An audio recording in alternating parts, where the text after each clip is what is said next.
All right, y'all, let's have a real talk moment.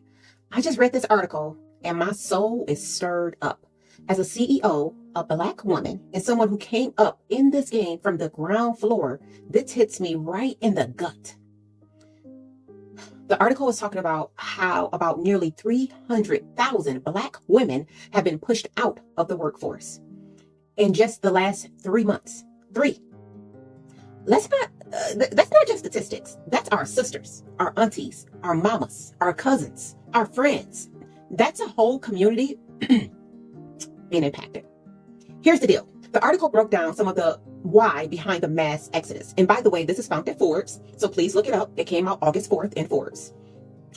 And it's deeper than just one thing. It's a whole lot of things coming together to create this like perfect storm, so to speak.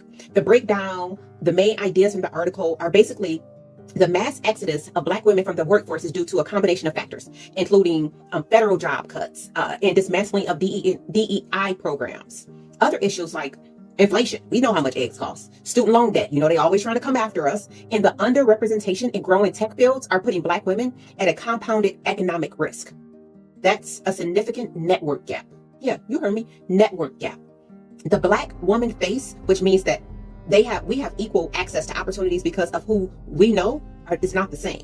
So research already shows that the most people get hired through referrals, right? And non-white candidates often have similar social networks, but their referrals come through for them.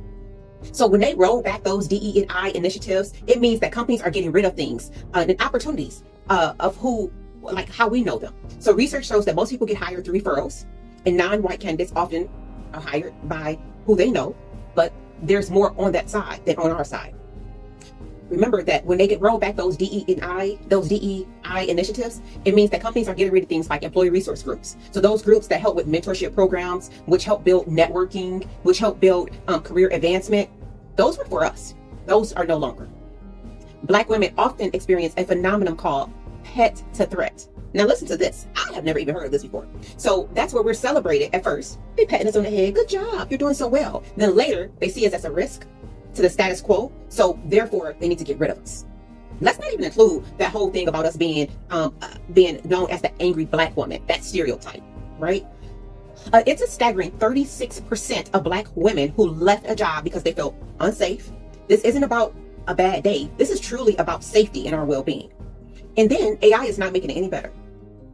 AI is making things actually worse because some hiring tools can amplify existing biases. So they can actually look at resumes now and pull out things that tell them that we are of a certain ethnicity.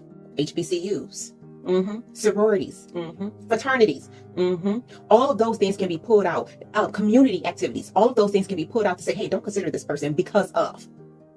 Be careful, right? And then we're like supposedly overrepresented in jobs that are vulnerable to automation.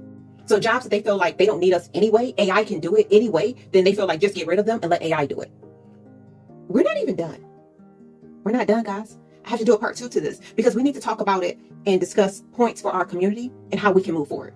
Let me know your thoughts. Have you noticed the layoffs and how they have impacted 300,000 African American women? How has it impacted you? I'm just curious.